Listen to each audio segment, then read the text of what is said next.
काही लोक असतात जे संपत्ती, प्रसिद्धी, प्रतिष्ठा आणि दहशत यासाठी काय करतील, कुठल्या थराला जातील हे सांगता येत नाही.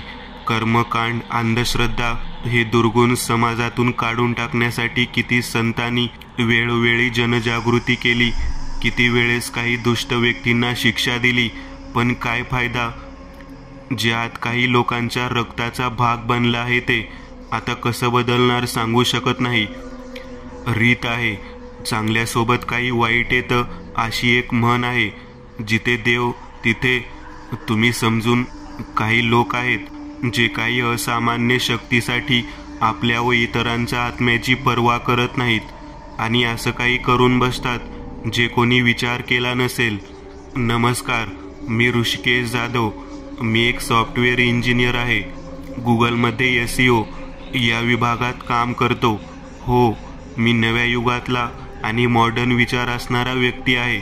मला या सर्व गोष्टीवर विश्वास नाही हे सत्य, पण मी यास दुर्लक्ष करू शकत नाही हेही एक कटू सत्य आहे. कारण काही अनुभव असे आहेत की ज्यांना विसरू शकत नाही, भलेही ते ऐकले असतील किंवा स्वतः अनुभव केले असतील.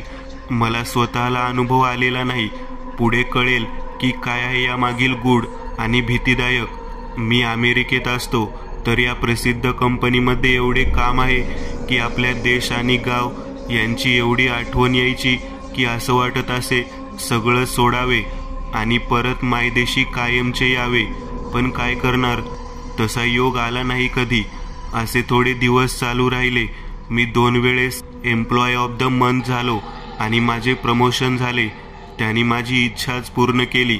त्यांनी मला head of the developer team बनवले आणि इंडियन ब्रांच हैदराबादला ट्रान्सफर केले.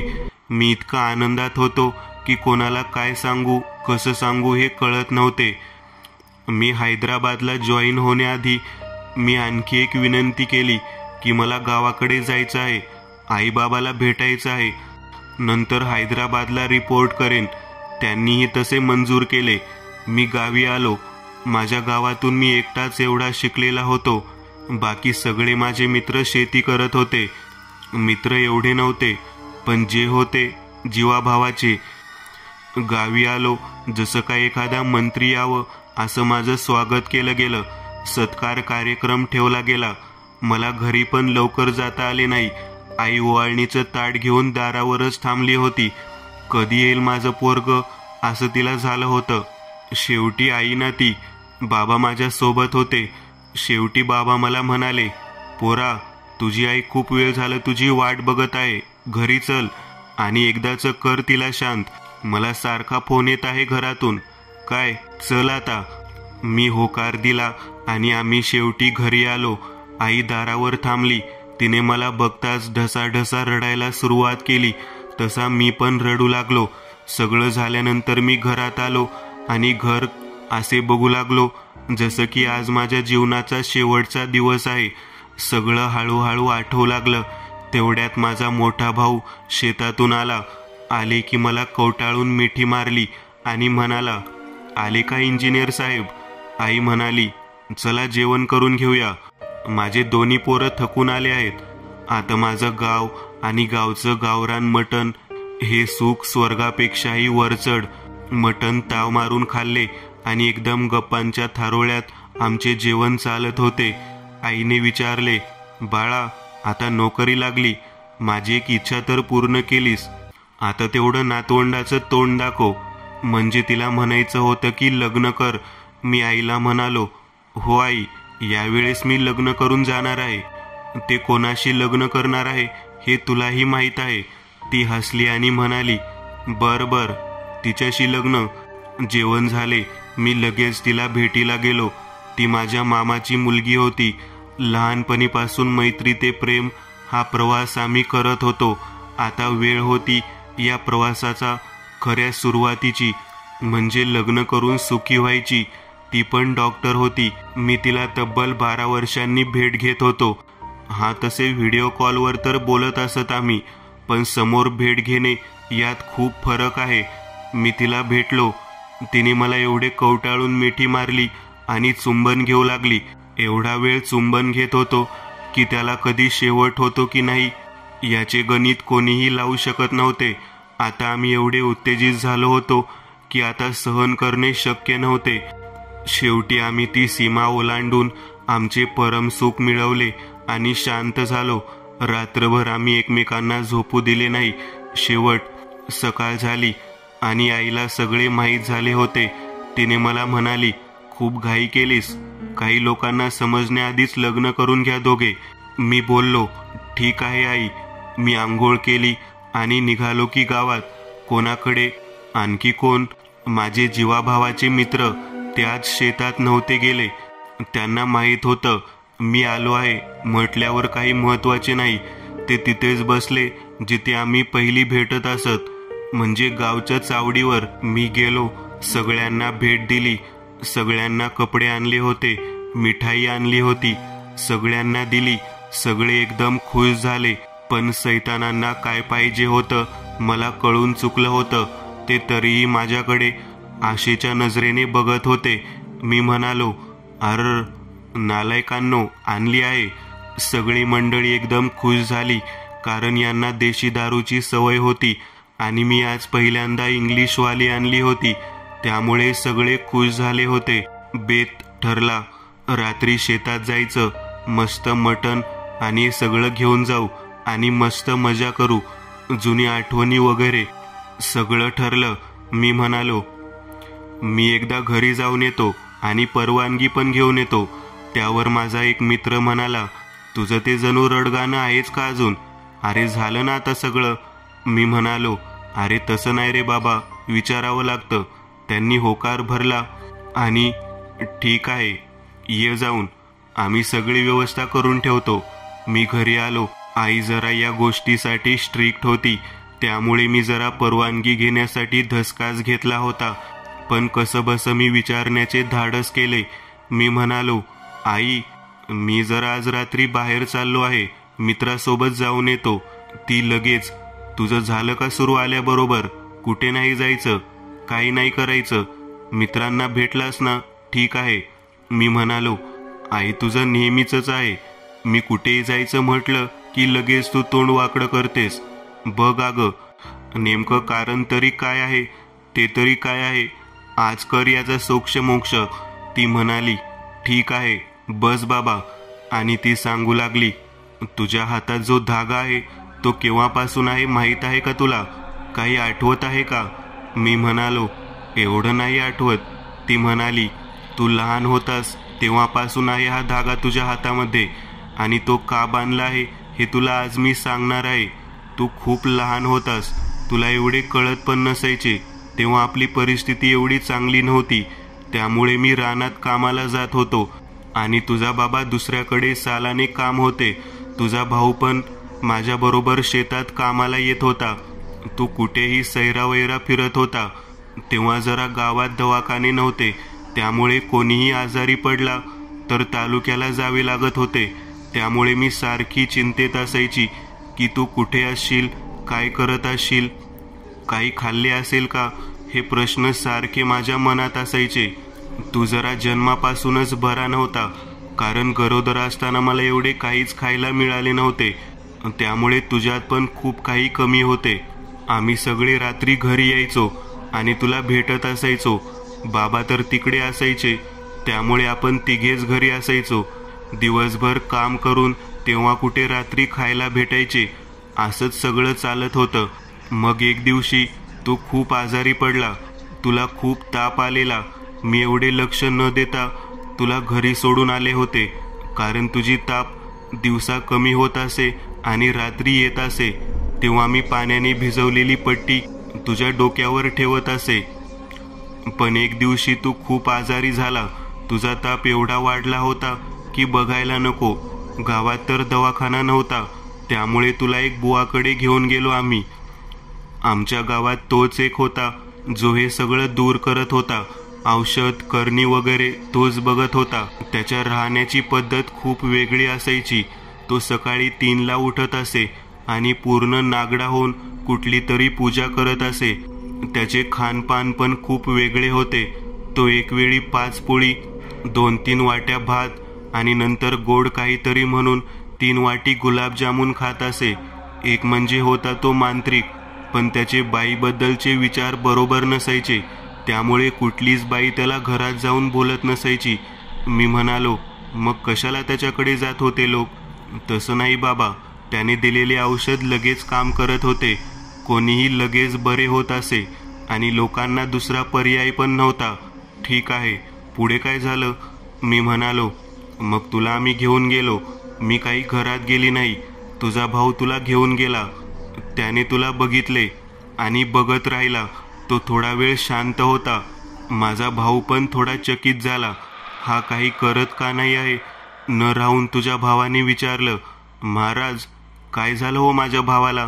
त्याने एक भेदक नजर तुझ्या भावाकडे टाकली आणि म्हणाला, याला धरलंय तिने आणि नाही सोडणार आता याला ती. याला माझ्याकडे 2 दिवस ठेवावे लागेल, नाहीतर तुमच्यापैकी एकाचा बळी घेणार हे नक्की. तुझ्या भावाने मला हे सगळं सांगितलं. मी म्हणाले, तो जसं म्हणतोय तसं करूया, आणि आम्ही त्याला तिथंच सोडून आलो. घरी आल्यावर बाबाला निरोप धाडला, असं झालं आहे आणि आम्ही त्याला तिथे सोडून आलो आहोत.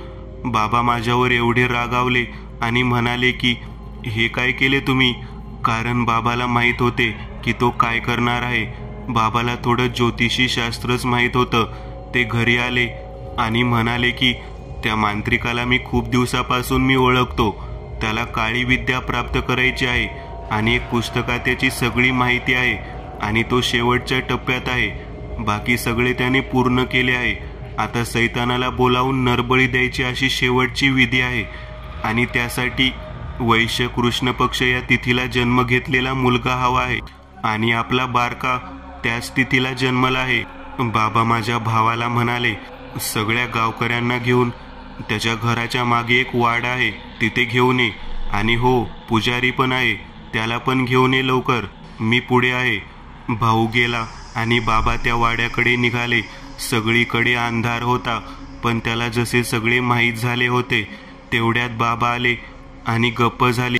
बाबांनी माझ्या भावाला पूर्ण गावकऱ्यांना घेऊन यायला सांगितले आणि ते स्वतः त्या दिशेने म्हणजे मला वाचवण्यासाठी येत होते. एवढं सांगून तर आई थांबली होती, कारण बाबा आले होते.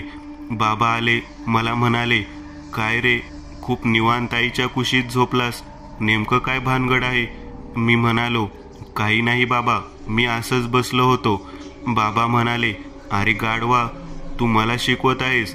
मला चांगलं माहीत आहे बाळा की तुला काही प्रश्न पडले तर तू आई किंवा माझ्याकडे येतो आणि त्याचे निवारण विचारतो. काय झालं सांग? तू खूप व्याकुळ झालेला दिसतोय. मी जरा शांत झालो. ते बाबांनी ओळखले आणि आईला म्हणाले, भाग्यवान. तेवढ्यात आई म्हणाली, हो मी सांगितले. बाबा पण शांत झाले आणि आईला म्हणाले, पूर्ण सांगितलं? आई म्हणाली, नाही. तेवढ्यात तुम्ही आलात. बाबा म्हणाले, ठीक आहे, भूक लागली आहे, जेवायला दे. आईने बाबांना जेवायला दिले. जेवण करून मला त्यांनी बोलावले आणि म्हणाले, बघ, इथून पुढे काय झाले हे मी तुला सांगीन, पण याचा तुझ्या मनावर आणि आयुष्यावर काही परिणाम नाही झाला पाहिजे, हे वचन दे आधी. मी होकार भरला आणि मग ते सांगू लागले, खरं तर तो मांत्रिक आणि मी लहानपणीपासूनचे मित्र होतो. कुठल्याही गोष्टीत तो आणि मी सोबत, बाकी ते कशातही. त्याचे बाबा एक पंडित होते, ज्योतिषशास्त्राचे त्यांना महारत होती. कुंडली बघून भविष्य सांगणारे. कुंडली बघून भविष्य सांगणाऱ्यामधले नव्हते. ते फक्त व्यक्तीच बघत आणि त्याचे पुढचे भविष्य सांगत असत. बाकी सगळ्या प्रकारचे ज्ञान त्यांना होतेच. ते सगळ्या गोष्टीत पटाईत होते.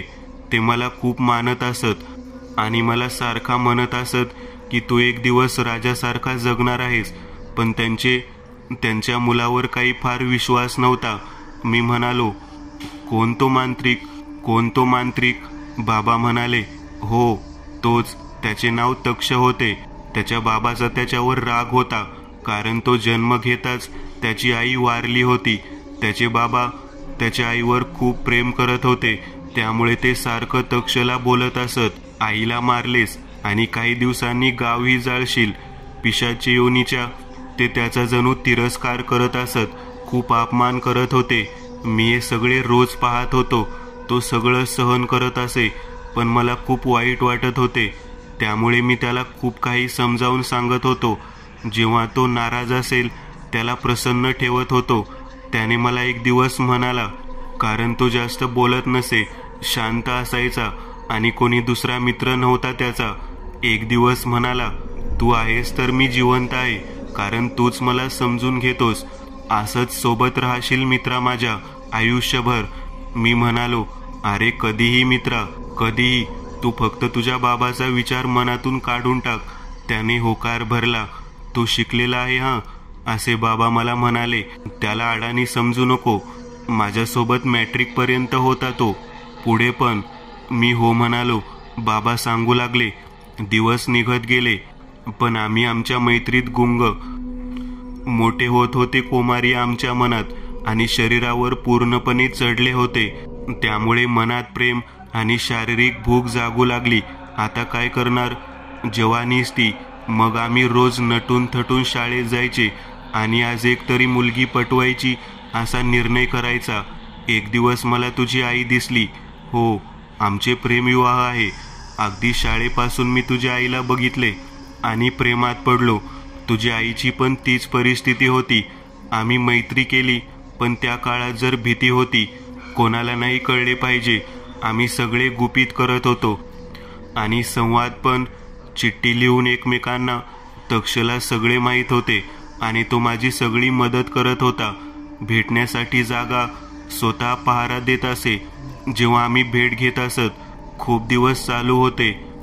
तसं तो पण प्रेम करत होता, पण फक्त शरीर सुखासाठी. एक झाली की दोन.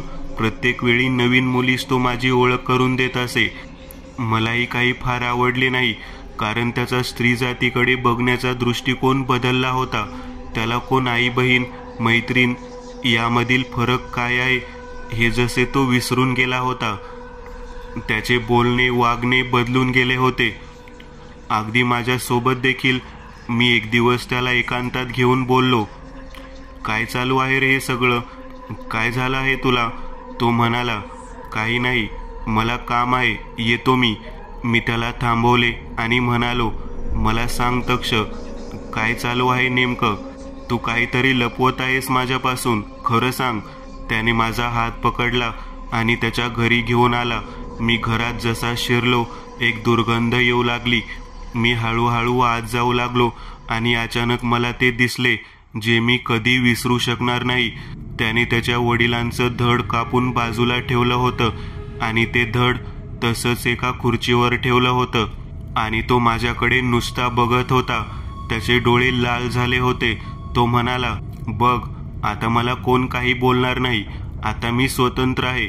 आणि जोरजोरात हसू लागला. मी भलता घाबरलो आणि तेथून पळून आलो. मी माझ्या डोक्यात फक्त घरी केव्हा जाईल असे झाले होते. मी घरी आलो आणि चक्क एक तांब्या पाणी गटगट पिलं आणि तसंच तुझ्या आईला भेटण्यासाठी त्या ठिकाणी बोलवले. ती त्या ठिकाणी आली आणि माझी वाट बघू लागली. पण ते ठिकाण तक्षला माहीत होते आणि तो तिथे आला. मी पोहोचणार त्याआधी तो पोहोचला. तुझ्या आईला त्याने केलेल्या प्रकाराचं काही माहीत नव्हते. ते दोघे एकमेकास भेटले आणि तुझी आई काही बोलेल तेवढ्यात त्याने जबरदस्ती करायला चालू केली. मी नेमका तिथं पोहोचलो आणि त्याला बाजूला सारले आणि बेदम मारले आणि इथून पुढे मला दिसू नकोस असं रागात म्हणालो. त्यात तो मला म्हणाला, तुला याचा मोबदला द्यावा लागणार. मी कधीच विसरणार नाही. लक्षात ठेव, मी सूड घेणार, नक्की घेणार. असं म्हणून तो तिथून निघून गेला. त्याने तेच केले जे तो कधी काळी म्हणाला होता. मग मी सगळे गावकरी घेऊन त्या दिशेने निघालो जिथे तो तुला घेऊन गेला होता. पण यावेळी परिस्थिती वेगळी होती. त्याने सगळी काळी विद्या शिकून घेतली होती आणि तो आता मनुष्य राहिला नव्हता. त्याला हरवणे सोपे नव्हते. देवाचे नाव घेऊन त्या दिशेने चालू लागलो. काळा खट्टा अंधार, दाट झाडी, पायाखाली कधी सर्प निघून जात होता ते सुद्धा कळत नव्हते. डोक्यात फक्त एक विचार, माझं लेकरू कसं असेल? त्याने काय केलं असेल माझ्या लेकराला? तेवढ्यात एक भरडा आवाज आला, कोण आहे र तिकडे? जा इथून. असा भयानक आवाज ऐकून सगळे जागेवर थांबले. सगळ्यांनी औंढा गिळला आणि मी म्हणालो, घाबरू नका, सगळ्या मशाली चालू ठेवा आणि विजू देऊ नका. पुढे चालत राहा, पुढे चालत राहा. आणि आम्ही सगळे पुढे चालत राहिलो. तो आवाज सारखा सारखा आम्हाला येत होता आणि अचानक त्याचा आवाज फक्त मला आला. तो मला म्हणाला, काय मग, आलास ना माझ्या तावडीत? तुला जे बोललो होतं मी करणार. तुझ्या मुलाचा बळी देऊन मी राक्षसी शक्तीचा मालक होणार. मी त्याला म्हणाले, तू तेव्हाही मूर्ख होतास आणि आताही मूर्ख आहेस. माझ्या लेकराला काहीही होणार नाही. तो म्हणाला, असं? मग एकदा वर बघ त्या झाडावर. मी वर बघितले आणि माझ्या डोळ्यात लगेच पाणी आले. त्या झाडावर तू बसला होतास आणि फक्त माझ्याकडे बघत होतास. मी तुला खूप आवाज दिले पण तू काही उत्तर दिले नाहीस. त्याच क्षणी तू त्या झाडावरून उडी मारली आणि त्या झाडांच्या बुडाला जाऊन बसलास. तुझे रक्त वाहत होते कारण इतक्या उंचावरून उडी मारल्यामुळे तुला जखम झाली होती. ते पाहून मला खूप संताप आला आणि मी त्याला आवाज दिला, तक्ष समोर ये, माझ्या लेकराला सोड. तुझी दुश्मनी माझ्यासोबत आहे तर मला काय करायचे ते कर आणि जर माझ्या लेकराला काही झाले तर लक्षात ठेव. तेवढ्यात तो म्हणाला, काही करू शकत नाहीस तू. आणि तो माझ्या समोर आला. त्याचे रूप पाहून मी चक्क झालो कारण तो मनुष्य रूपात नव्हताच. त्याचे हात लांब होते, दात जणू एखाद्या प्राण्याच्या सुळ्या, पाय मागच्या बाजूस झालेले. अशा भयानक रूपात तो माझ्या गावकऱ्यांच्या समोर आला. गावकरी घाबरून गेले आणि बेचैन झाले. सगळ्यांना घाम फुटला. काय करावे कळत नव्हते. मी सगळ्यांना धीर देत म्हणालो, घाबरू नका, काही होणार नाही. त्या रूपात होता पण तो त्या झाडामागे उभा होता जिथे तू बसला होतास. तो पुढे येत नव्हता पण मला त्याचे कारण पण माहीत नव्हते. तेवढ्यात तुझा भाऊ पुजारी घेऊन तिथे आला. पुजारीने सगळे बघितले आणि मला म्हणाला, तो तुझ्या लेकराची आत्मा त्या झाडामध्ये समाविष्ट करत आहे. नंतर एकदा का त्याची आत्मा त्या झाडात गेली तर ती येईल, म्हणजे राक्षस जो त्या झाडातून तक्षेच्या शरीरात जाईल. नंतर हा आपले गाव नव्हे तर सगळ्या जीवांची बळी घेणार. आपल्याला तुझ्या पोराला त्या झाडापासून दूर करावे लागेल. मी म्हणालो, ठीक आहे. मी त्या झाडाच्या दिशेने जाऊ लागलो तसं माझा मुलगा म्हणजे तो रडू लागला आणि वेगवेगळे आवाज करू लागला, जसं नको, जवळ येऊ नका, तो येत आहे, तो सगळ्यांना मारून टाकेल, निघून जा इथून, निघून जा. मी त्याच्या खूप जवळ आलो की ते त्याचे डोके त्या झाडाला आपटू लागला. तू पूर्ण रक्तरंजित झाला होतास आणि तरीही तू तुझे डोके त्या झाडावर आपटू लागलास. मला ते बघवत नव्हते आणि खूप रागही आला होता. तेवढ्यात त्याचा आवाज आला, तू काही करू शकत नाहीस, जा विसरून, तो नाही येणार तुझ्याकडे. मी म्हणालो, फक्त माझं लेकरू माझ्याकडे येऊ दे, तुला बघतो नंतर. मग मी सगळ्या गावकऱ्यांना म्हटलं, मी जेव्हा म्हणेल तेव्हा हे सगळं पेटवून एकही झाड राहू देऊ नका. असे म्हणून मी त्याला म्हणालो, माझं लेकरू घेते होय, थांब, तुला बघतो. आई भवानी, धाव ग, धाव. आणि सगळ्या ताकदीने मी त्याला झाडापासून दूर आणले आणि तू लगेच बेशुद्ध झालास. तेवढ्यात मी सगळ्या गावकऱ्यांना म्हणालो, त्या पेटून सगळं. आणि पुजारीस एक विभूती दिली. ती त्याच्या वडिलांची आष्टी राख होती कारण त्याचे वडीलच होते जे त्याला थांबू शकत होते. ती राख पुजारीने घेतली आणि म्हणाला, गावाकडे घेऊन जा लेकराला आणि मागे बघू नकोस, काही झाले तरी मागे बघू नको. सगळे झाडे पेटली आणि पुजारीने ती राख त्या झाडावर टाकली आणि त्याला भयंकर त्रास होऊ लागला. त्याने एक मोठी किंचाळी भरली, बाबा मका माफ करा, आणि तो त्या आगीमध्ये कायमचा भस्म झाला. मी आणि गावकरी तुला गावात घेऊन आलो. पुजारीही मागून आला. त्याने तुला पाहिले आणि मला म्हटला की याला रात्रीचं बाहेर जाऊ देऊ नकोस, कधीही, किती मोठा झाला असेल तरीही. आणि शेत पिंपळाच्या झाडाखाली याला मोठा होईपर्यंत बसू देऊ नकोस, नाहीतर तो परत येईल. असे बोलून बाबा सांगायचे थांबले आणि म्हणाले, म्हणून आम्ही तुला कधीही बाहेर जाऊ देत नाही. मी म्हणालो, ठीक आहे बाबा. आणि मी माझ्या मित्रांना सांगितले, माझ्या घरी या, आपण वरच्या रूममध्ये सगळं करू.